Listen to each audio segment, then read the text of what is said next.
سلام أنا نياس ميديا تغاتاتلتي أمل عالم زلخم فدنقتين فتوتين زخنكم سابسكرايب بمقبار نايدول ملكت بمطواق حدشت منفساوي تحسسات نكترخو لايك شير بمقبارنا كل نخبات أحكي تحاورني بتحتنا حتك لو ما عنتي حيزلكم مسألة لخوخا التحساس بعالم أو سقطها الزبليو التحساس بعالم أو سقطها أب علم فقاد سقوم نفقاد نفسهم تجزاي جيرهم بتزازن بثغر إجزابهرن زنور السبات كم زنورو كم ودما فقاد سقوم جزي وان بعو تجني حمز نور السبات وون بزحاتيهم علم كم زتفترة تقع كم تيم صحف قدوس نجرنا نسجان نفتوتون تجزيهم مدري زركوس السبات بمن مارم أب زمن نوح بتفات ماي أب زمن لط بحوي صدام قمران أب زمن نامرود ننبعلهم بزي مسمع مع بحدا من فار أبيوم تبتينهم يوم زي فترة معرف شعاته كعصر شعاته سكا عسران سلستن عصرت شعاته عسران روعة عسران حمشتن عصرت زي فترة عصرت حدا كشعاته سكا تشعانته حذون أب علم فتوة السجان فقار سجان زحية منعون تجزأت زخنو سبات منتهم دليتهم وسن سلزي بلوك عقتون عرسون كجزون سلزي فقدو جناخ طفاتينيت سلاز سمعامن حليناهم عرفتي سلاز زخلامن نحليناهم مؤمني مخنيات ام لاش يتمدو سلازي فتوه سقام زعقبنا مثلا بزرخب وتغنيحن بمخاد كسا ودي قال ممرعاو بصيحم الله علمون مسل بزبل تفقيدات اللهم تحنقوم اللان እዙይ ድማ ኣብ ቅድሚ እግዚአብሔር ጽዩፍ ዝኾነ ተግባር ዘርኢ ወዲ ሰብ ዝጥንኽጠፍ ሰብነን በዓል ክዋዳን ሕልኑ ስኢኑ ክባኸንን ዝገብር ሰይጣናዊ ተግባር እዩ። እዚ ነገር እዚ ኣጽያፍ ነውራ ኃጢአት ገበን እዩ ከይባሃሉ ድጾ ድማ ጾታ ዝበሃል የለን ክሳብ ምባል በጽሖም እዮም። ብክልተ ከፊሎም ሴክሹዋል አይዴንቲቲ እና ጀንደር አይዴንቲቲ ሴክሹዋል ተባይሉ ኢሎም ብምፍላይ ኣብ ሰውነቱ ብዘለዎ ናይ ስምዒት ኣካል ሴክሹዋል አይዴንቲቲ ክፍለ ይካል እምበር ብጾታ ጀንደር አይዴንቲቲ ክፍለ ኣይካል ሕዚ ዘሎ መፍለይ ጾታ ማሕበረሰብ ዝሃበዩ እምበር ከምኡ ኮይኑ ኣይኮነን። ስለዚ ወዲ ጓል እየ ክብል ይኽእል እዩ፣ ጓል እውን ወዲ እየ ክትብል ትኽእል እያ ይብሉ።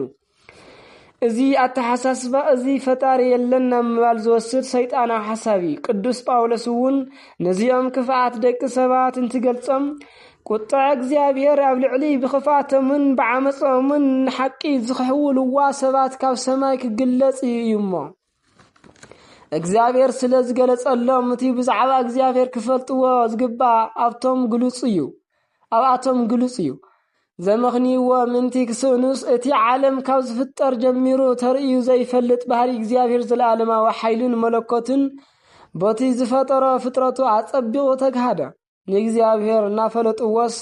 ከም አምላኽነቱ ዘይኽበርዎን ኣይመስገንዎን እኳ ደኣ ሓሳባቶም ከንቱ ኾኑ እቲ ዘየስተውዕል ልቦም እውን ጸልመተ ለባማት ኢና እኳ እንተበሉ ዓሻታት ኾኑ ንኽብሪ እቲ ዘይመውት አምላኽና ምስሊ መዋቲ ሰብን أعوافن 4 محاور زلهم انسسان نفس لمم زولون لوطوا سلازي እግዚአብሔር بتمنيت لبام ننساتم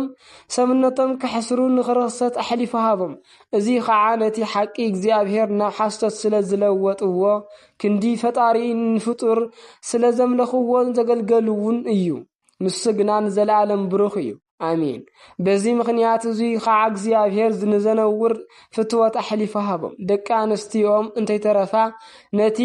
ጸታዊ ባህሪየን ሓዲገን ጸታዊ ባህሪየን ዘይግባእ ፈጸማ ሰውቱ እውን ከምኡ ነቲ ምስጓል ኣንስተይቲ ዝፍጸም ባህሪዮም ሓዲጎም ንሰባት